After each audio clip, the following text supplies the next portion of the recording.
Hello students, multi talent 11 में आपका स्वागत है। फिर एक बार हम लोग आज प्रश्नावली एनसीईआरटी गणित क्लास 10th के प्रश्नावली 1.2 का तीसरा नंबर क्वेश्चन देखेंगे। तो चलिए शुरू करते हैं। तो अब हमारा तीसरा प्रश्न है कि अभाज्य गुणनखंड विधि से निम्नलिखित पूर्णांकों का एलसीएम और एचसीएफ ज्ञात कीजिए। इसमें का पहला है 12, 15 और 21। तो इसका हम सबसे पहले गुणनखंड करेंगे। 12 2 से, तो इसका अभाज्य गुणनखंड होगा 2 गुणे 2 गुणे 3 बराबर 12 होगा, और इसका अभाज्य गुणनखंड होगा 3 गुणे 5 बराबर 15 होगा। इसका अभाज्य गुणनखंड 3 गुणे 7 बराबर 21 होगा। तो इस तरह से हम इसका अभाज्य गुणनखंड ज्ञात कर लेंगे। ज्ञात करने के बाद इसके पहले हम लोग पहले ही जान चुके हैं कि कैसे हम इसका एचसीएफ और एलसीएम ज्ञात करते हैं। तो सबसे पहले आप एचसीएफ देखिए। एचसीएफ का आता है जो सब में हो। तो हम देखेंगे सब में क्या है, तो इसमें 2 है, इसमें 2 नहीं है, इसमें 2 नहीं है, तो खत्म, 2 नहीं होगा एचसीएफ इसका। 3 देखेंगे तो 3 यहां है, यहां भी एक 3 है, यहां भी एक 3 है, यानी इसका एचसीएफ 3, यानी 3 हो गया एचसीएफ। इसके अतिरिक्त और कोई इसका उभयनिष्ठ गुणनखंड नहीं है, तो इसका एचसीएफ ऐसे निकल गया 3। यह इसका 3 आंसर हुआ। अब फिर हम एलसीएम ज्ञात करेंगे। तो एलसीएम का आता है कि एक तरह की संख्या हो तो बड़ी घात, और नहीं तो जो दोनों में होगा उसको भी लेंगे, जो दोनों में नहीं होगा उसको भी लेंगे। इसके अतिरिक्त जो सब में हो उसे भी लेंगे, जो सब में नहीं होता है उसको भी लेते हैं। तो देखिए यहां दो बार है, यानी 2 स्क्वायर है, यहां 2 नहीं है, यहां 2 नहीं है, तो हम यहां ले लेंगे 2 स्क्वायर इंटू, यहां देख रहे हैं 3, यानी यहां 3 हो जाएगा, इंटू यहां 5 है, 5 ले लेंगे, और यहां 7 है, 7 ले लेंगे। अब इसका हम गुणनफल ज्ञात करेंगे। जो गुणनफल हमारा आएगा वही हमारा एचसीएफ होगा, जो गुणनफल हमारा आएगा वही गुणनफल हमारा एलसीएम होगा। तो चलिए इसका गुणनफल ज्ञात करते हैं।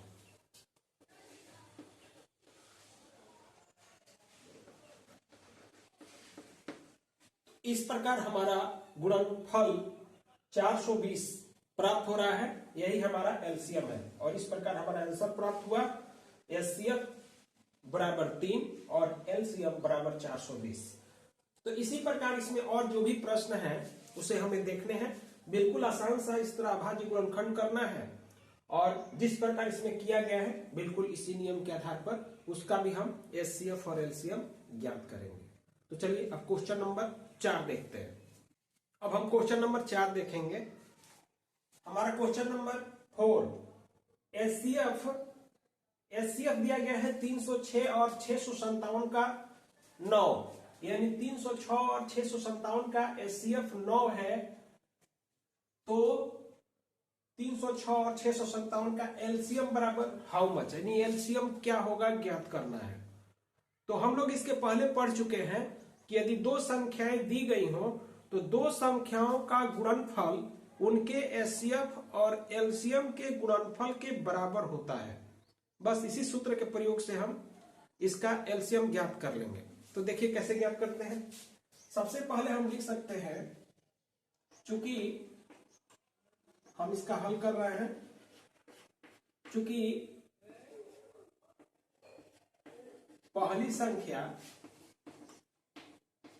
गुणे दूसरी संख्या बराबर एचसीएफ इंटू एलसीएम, यह होता है, यह हमें कंफर्म है। तो इसमें पहली संख्या और दूसरी संख्या, पहली संख्या 306 है, दूसरी संख्या 657 है, और यहां पर हमको दिया गया है कि एचसीएफ बराबर 9 है, तो एलसीएम ज्ञात करना है। तो आप देख रहे हैं यहां एलसीएम गुणा में है, यहां एचसीएफ गुणा में है, तो एलसीएम का सूत्र बनेगा, इसलिए एलसीएम बराबर, अगर एलसीएम का मान निकालना है तो इधर एचसीएफ क्या होगा, बट्टा में लग जाएगा, यानी होगा पहली संख्या गुणे दूसरी संख्या और बट्टा में हो जाएगा एलसीएम। बस इसी पे हम मान को रख देंगे, हल कर देंगे। तो हमारा पहली संख्या क्या है, 306 गुणे 657 बट्टा एससीएफ। एससीएफ भी हमको पता है 9 है, 9 से यह कट जाएगा, 9 का पहाड़ा 3 बार, 29 27, 3 आएगा 36, 9 चौके 36। अब ये हो गया 34 गुणे 657, गुणा कर देंगे तो इसका गुणनफल होगा 22,338।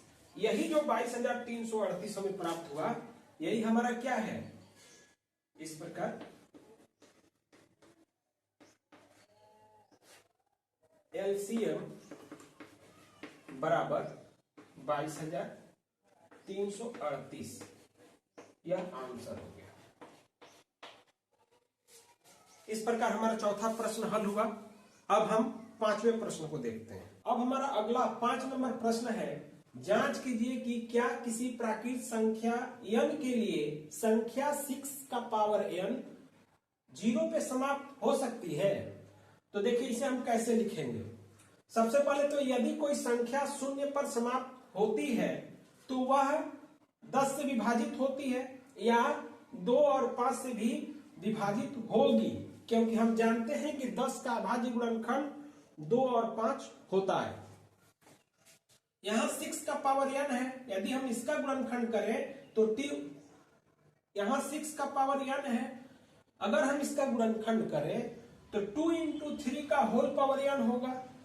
अर्थात हम ये भी लिख सकते हैं कि 2 का पावर n इंटू 3 का पावर n।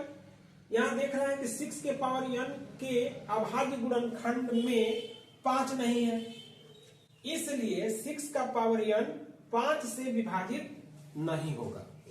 तो अंक गणित के आधारभूत प्रमेय से यह स्पष्ट है कि 6 का पावर n के गुणनखंड में 2 और 3 के अतिरिक्त कोई अन्य अभाज्य गुणनखंड नहीं होगा।